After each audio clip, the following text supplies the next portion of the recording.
Wes Anderson. You know him, and if you clicked on this video, you probably love him. His films are iconic. He's one of the most successful and influential directors of the 21st century.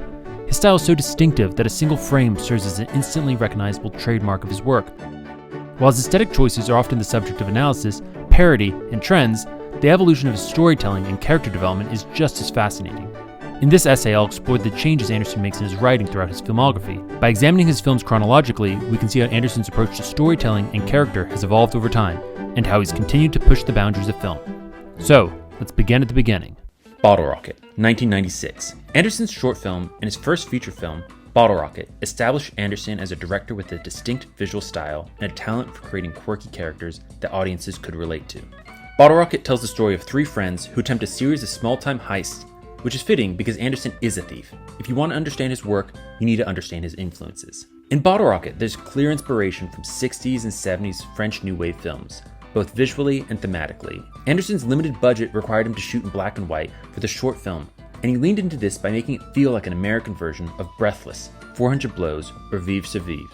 Despite being filmed in concrete-bound Dallas, Bottle Rocket feels like it's set in Paris. He brought the same existential discussions and aimless characters in cafes and bars, and even copied the same pinball machine scene. Anderson's dialogue is so similar to Truffaut or Godard films. There's philosophical musings, boredom and meandering stories, non sequiturs, and the dialogue doesn't quite sound natural, but it feels right. Godard creates a vibe in his films, and the characters of Bottle Rocket live in it. So many of Anderson's films are inspired by the French New Wave. The opening of the Royal Tenenbaums has the same shot as Truffaut's Two English Girls, and contains a similar illicit love triangle. The Life Aquatic has a direct quote from Jules at Jim. "Not this one, Jim," turns into, "Not this one, Klaus." Not this one, Klaus. Mais, pas celui-là, Jim. There's a scene in Maman et la Putain where the main character, played by the lead from 400 Blows, while on a date, says, "Not having money is no reason to eat badly." Vous êtes fou d'être venu ici si vous n'avez pas d'argent. Ne pas avoir d'argent n'est pas une raison suffisante pour mal manger. It's not delivered as a joke, but it's immensely funny because this character is just so entitled. A lot of Anderson's characters have this same sensibility. For example, Max Fisher discusses his plans to stay on for a postgraduate year with the school principal, despite currently failing all of his classes. We're putting you on what we call sudden death academic probation. Dr. Guggenheim, I don't want to tell you how to do your job, but the fact is, no matter how hard I try, I still might flunk another class. If that means I have to stay on for a postgraduate year, then so be it. Max plays it matter-of-factly, as an accomplishment, not as a failure. The stilted emotion of Anderson's characters also remind me of Le Mépris, where a single moment unravels a relationship. The characters obsess over the situation, but there's no ability to analyze or make sense of it. Love is either there, or it's not. 400 Blows in particular played an influential role in Anderson's films, with the opening of Rushmore being remarkably similar to this schoolroom shot in 400 Blows. The ending of Bottle Rocket is also similar to 400 Blows, where the boy ends up in a reform school. However, in 400 Blows, the boy escapes and looks to the sea, and in Bottle Rocket, Dignan is stuck in prison and jokes of making an escape. Ironically, even though Dignan ends the movie in prison, the film leaves off on a hopeful note. Dignan shows that he's matured by making a joke about his escape plan. Did you bring that grappling hook? Grappling hook? Don't worry about it. I think I might have found a way out of here. In that joke, he acknowledges that he's been childish and he needs to grow up now. He knows he will get out of prison one day and he needs to be more responsible. The boy in 400 Blows, on the other hand, has escaped reform school and the authorities are searching for him. And the sea represents the end of the road, where he can run no more. The final shot is despair. Many of the French New Wave films that Anderson takes inspiration from have tragic endings. But Anderson, the eternal optimist, always delivers a happy ending to his characters. I find this really interesting that despite having a melancholy tone to his films, that he always leaves them on a hopeful note. There are many other examples of French New Wave movies that inspired Anderson, but there's a lot more I want to talk about. Anderson's love for French films is apparent in all his films, especially in the deadpan delivery of his actors, but it comes back in force most obviously in The French Dispatch, melancholy and comedy, or Peanuts. One of the ways that Anderson creates quirky characters is by writing adults acting like children and children acting like adults. Exhaustion? Yes, exhaustion. You haven't worked a day in your life. How could you be exhausted? Anderson takes a lot of inspiration from the melancholic but comedic comic strip Peanuts. Anderson loves the incongruity between a comic strip and a TV program that's aimed at kids and is funny, but features a main character that is straight up depressed. None of the characters actually act like children. Schroeder is a prodigious concert pianist, Linus can recite the entire Bible, Lucy moonlights as a therapist, and of course Snoopy has the imagination and confidence to bring anything to life, even his ace pilot World War II adventures against the dastardly Red Baron. Charlie Brown is depressed and he's concerned with the state of existence, despite being a child. His most famous comic strip is Lucy tricking him and pulling the football away over and over and over again. Charlie Brown remains in a state of perpetual failure and disappointment. You never do anything right. Tonally, Bottle Rocket has a similar melancholic but comedic feel to it, with Anthony playing the melancholic Charlie Brown character. In the feature film, this is even more explicit, as he leaves a voluntary stint at a psychiatric hospital for depression. Dignan is the hopeful and exuberant Snoopy character, who believes he can bring his imagined adventures to real life. Anderson uses this Charlie Brown-Snoopy dynamic in many of his films going forward. In an interview, Anderson even stated that he envisioned Max Fisher as a combination of Charlie Brown and Snoopy. This dynamic is also displayed in Richie Tenenbaum/Eli Cash, Steve Zissou and Ned, with Jack and Peter and then Francis Whitman on the other side. Anderson's love of Peanuts is even channeled into the soundtrack. The Bottle Rocket short features Vince Guaraldi's skating from the soundtrack of A Charlie Brown Christmas during the gun range sequence. Anderson uses Hark the Herald Angels Sing from A Charlie Brown Christmas in Rushmore. Nice to meet you, Mr. In the Royal Tenenbaums, Christmas Time is Here plays twice, once in the background as Margot gets into a cab, and once when Royal is trying to reconnect with Margot, but fails to remember her middle name. Anderson includes loads of other Easter eggs and references to Peanuts. In Rushmore, Max carries a plant like Charlie Brown. There's another scene where the framing of Max giving a speech before his play is the same as Linus. And, of course, the final dance parties are basically twin scenes. In Moonrise Kingdom, the dog's named Snoopy. Let's get started. Who's got Snoopy? Right here. Give him the scent. The girl in Moonrise Kingdom is named Susie, and she also has the same outfit as the little red-haired girl. Isle of Dog also features dogs that speak English and humans that speak Japanese without subtitles, which is reminiscent of the Peanuts movies, where the teacher is incomprehensible to the audience. Yes, ma'am. Nostalgia.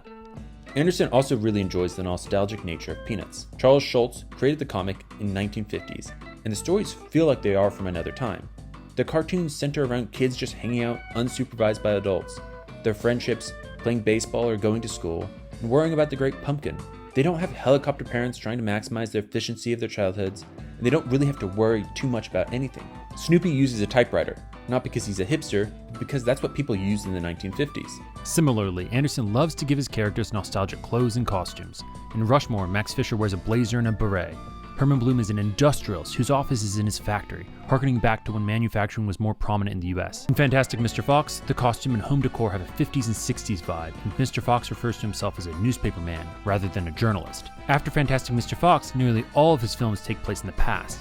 Moonrise Kingdom is set in the 60s, the Grand Budapest Hotel is set in Old World Europe, Isle of Dogs is set in the future but uses a retro-futuristic art design. The French Dispatch yearns for the golden age of magazine journalism in the 60s, and Asteroid City recreates the 50s. One of Anderson's most potent ways to convey nostalgia is through his use of music.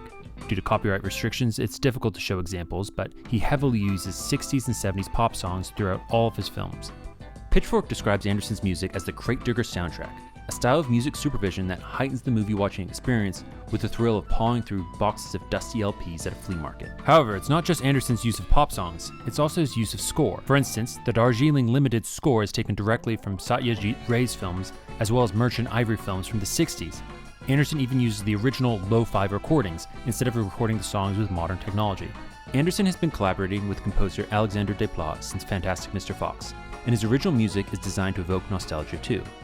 In Fantastic Mr. Fox, Desplat uses both a banjo, which is an old-timey folksy instrument, and a full orchestra, which is reminiscent of the animated classic Fantasia. The score of the movie reminds me of ballet music, and in particular, the intro chord progression of Mr. Fox in the Fields sounds really similar to the flute chord progression and violin entrance of the Nutcracker's Tea Dance.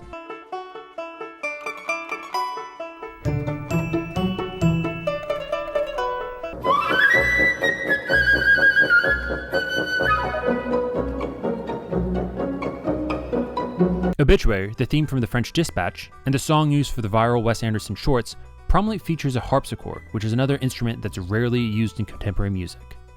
Rushmore, 1998. In Rushmore, Anderson's second film, he expands on the themes and visual style established in Bottle Rocket. The film tells the story of Max Fisher, a precocious student at the titular Rushmore Academy who falls in love with a teacher at the school. It's also his first of many collaborations with Bill Murray and Jason Schwartzman. Behind the facade of comedy and the upbeat Kinks soundtrack is a deep and moving portrayal of grief. Max Fisher is grieving his mother, Rosemary Cross is grieving her husband, and Herman Bloom is struggling with his horrific experiences in the Vietnam War. They're all at different stages in life, but connected through shared traumatic experiences. Anderson uses deadpan humor to address the absurdity of life and death. The experience of life can include losing your mother or your husband much earlier than you should, or it can also contain the unbelievable violence of war. These experiences can be so sad that the only reasonable reaction is to cry at the horrors or laugh at the absurdity of it all. Anderson focuses on grief in all of his early films. Bottle Rocket hints at Anthony's mental well-being since he begins in a psychiatric hospital. The Royal Tenenbaums deal with the trauma of divorce and terminal illness. One of my favorite scenes is when Chaz Tenenbaum shows his father this BB pellet that's embedded in his hand.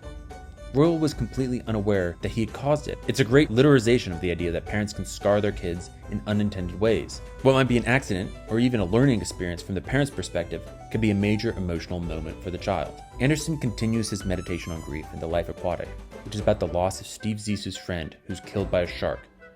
It's also about the broken, mangled relationship with his son, who he abandoned, and the loss of his abilities as an oceanographer and a filmmaker. This is a broken man who's struggling both in his professional life and in his personal life. Similarly, The Darjeeling Limited deals with the death of the brother's father, as well as their difficulties and struggles of opening up and listening to each other, and it also deals with their estrangement with their mother. Adult siblings kind of have a special place in Anderson's films. There's something about relationships that you formed as children that inevitably have to change as adults that Anderson really likes to focus on. Despite kind of being in these whimsical worlds, these are real emotions. Anderson's films are really grounded in their grief.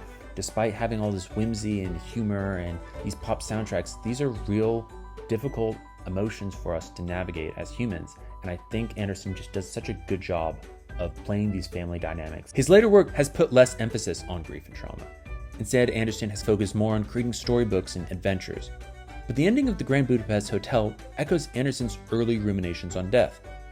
Agatha and their infant son died from the common flu that could be easily treated now. Their illness meant inevitable death in the 1940s, but now it would have been just a minor inconvenience. The absurdity of life and death goes on. Women and boys. Anderson loves to pair younger boys and older women.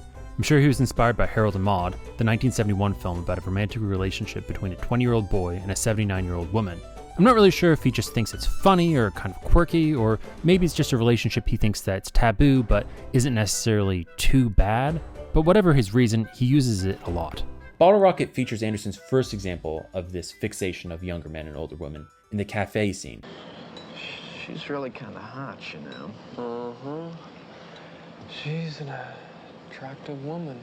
It's a brief scene, but Anderson greatly expands on this theme in Rushmore, where Max Fisher has an Oedipus complex with his teacher, Rosemary Cross. And of course, it's the main plot of the Grand Budapest Hotel with M. Gustav romancing elderly women, most importantly, Madame D. In Isle of Dog, it shows up with Atari Kobayashi, who's 12, and Tracy Walker, who's 17. And of course, it's one of the featured stories in The French Dispatch, with Zeffirelli and Lucinda Kremitz. Seriously, this is kind of the equivalent of Tarantino's Feet thing. The Royal Tenenbaums, 2001. The Royal Tenenbaums follows the lives of the eccentric Tenenbaum family, who were once highly successful in their respective fields, but have since fallen into dysfunction and disarray. When their estranged patriarch, Royal Tenenbaum, played by Gene Hackman, announces that he's dying and wants to reconnect with his family, they must confront their past traumas and resentments. Anderson was heavily inspired by Orson Welles' 1942 film, The Magnificent Ambersons, just 2 letters away from Anderson. The Magnificent Ambersons is set in the early 20th century and is also about family dysfunction and decline. However, Orson Welles has a darker and more tragic tone than Anderson, with a stronger focus on the inevitability of change and the loss of traditional values. Anderson, on the other hand, again, he's just this eternal optimist, and his film focuses on the need for forgiveness and reconciliation. Location and placelessness. The Royal Tenenbaums is obviously set in New York, right? It has classic brownstone houses, streets that go into the hundreds, rooftop views where you can see Central Park, and just the general architecture of the buildings. But there's actually no official indication, no real-life street sign or landmark. Even this scene of Pagoda at the harbor actually hides the Statue of Liberty behind him. This film feels so New York, and yet it's never explicitly mentioned by name.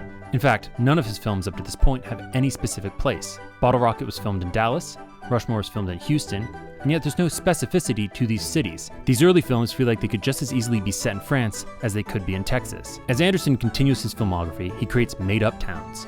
The Life Aquatic opens in the fictional Italian city of Loquasta, and in the film, they go to Port-au-Patois, which sounds like a French port, but isn't a real one.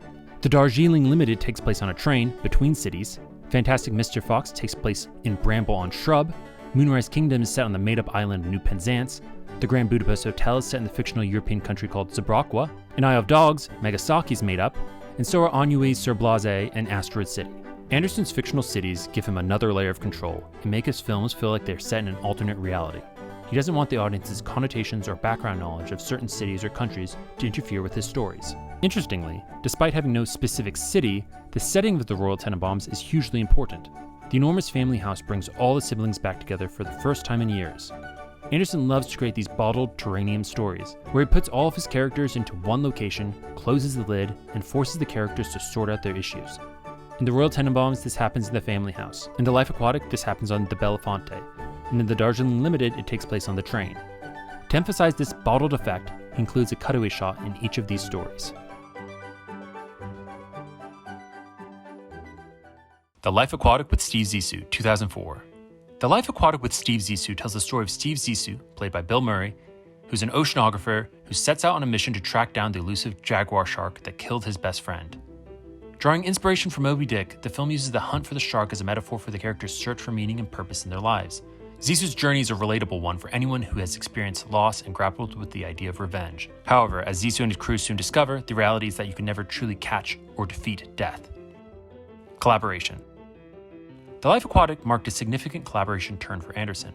The Royal Tenenbaums was the last script he co-wrote with Owen Wilson, and The Life Aquatic was Anderson's first script collaboration with Noah Baumbach. Anderson's and Wilson's early collaboration in Bottle Rocket and Rushmore were based on personal experiences, and those movies both feel more personal than Anderson's later work, which was more inspired by stories and characters that he's drawn to. In the case of The Life Aquatic with Steve Zissou, the story is inspired partially by the charismatic Jacques Cousteau. Owen Wilson still has a significant presence as Ned, but you can see some of the humor has changed. Anderson would go on to collaborate the following year as a producer on Noah Baumbach's The Squid and the Whale, 2005, which also has a nautical title, but more importantly features an overbearing father who's failing professionally, losing his wife to an affair, and there's a romantic rivalry between a father and son. Honestly, they really seem like the same film. I'm quite curious how the collaboration process went. Did Noah Baumbach say, hey, I want to remake your film in a more realistic way, or what happened there exactly? They honestly have the same plot. Anderson and Baumbach connected again for the Fantastic Mr. Fox script. Foreshadowing. Anderson often foreshadows his future films in his work. In the case of The Life Aquatic, Anderson's interest in the inspiration behind Steve Zissou, the real-life oceanographer Jacques Cousteau, is first shown in Bottle Rocket. There's a black and white picture of Jacques Cousteau hanging on a wall during the party. In Rushmore, it's one of the books Max Fisher gives to Rosemary Cross, and it also appears that Max is watching an episode of Cousteau's TV show. Rushmore also features a small drawing of the Eiffel Tower, foreshadowing the French Dispatch. Stop motion. An even bigger case of foreshadowing is Anderson's use of stop motion. The Life Aquatic serves as a testing ground for stop motion before he makes a feature film in Fantastic Mr. Fox. Anderson goes on to perfect the combination of live action and stop motion in the Grand Budapest Hotel, and of course there's Isle of Dogs, which is also stop motion. International. The Life Aquatic marks the beginning of Anderson's stories abroad. Anderson grew up in Texas and didn't travel much until after the success of his first two movies. In 1999, after a rough start in Los Angeles, he moved to New York and thrived. His love of the city was part of the inspiration behind the Royal Tenenbaums. Since 2003, Anderson said, "I don't think I've ever spent more than 6 months of a year in America." Since 2005, he's maintained an apartment in Paris. Like his time in New York, his international experience, and especially his time in Europe, has greatly influenced his stories. For example, The Life Aquatic begins in Italy. Anderson continues to write international stories in the Darjeeling Limited, which was set in India. The Grand Budapest Hotel was set in Europe. Fantastic Mr. Fox technically takes place in England. Isle of Dogs is set in Japan. And The French Dispatch, of course, is set in France. Since The Royal Tenenbaums, Moonrise Kingdom has been his only film set in the States. In fact, Anderson's production company is named American Empirical Pictures. The name perfectly describes his films. It sounds nostalgic, yearning for both 1950s America when its empire was at its peak. Using the word picture instead of films is reminiscent of the golden age of Hollywood, when movies were called motion pictures. The word empirical is also on brand. It sounds like empire, and it sounds like a smart word, but it doesn't quite make sense in the context. It's quirky, it's not the adjective you would expect. Empirical means being based on experience or observation. Empirical data is data collected by scientists through experiments or observations. American Empirical, or rather, American Observations. It's a great name for his production company because his early films are American versions of European films, and his later films are visions of Europe and Asia through an American's perspective. Alright, that's all I have for part 1. Stay tuned for part 2 where I cover the rest of Wes Anderson's filmography. Thanks so much for watching this video, and if you enjoyed it, please share it with a friend that you think might enjoy it too. Thank you.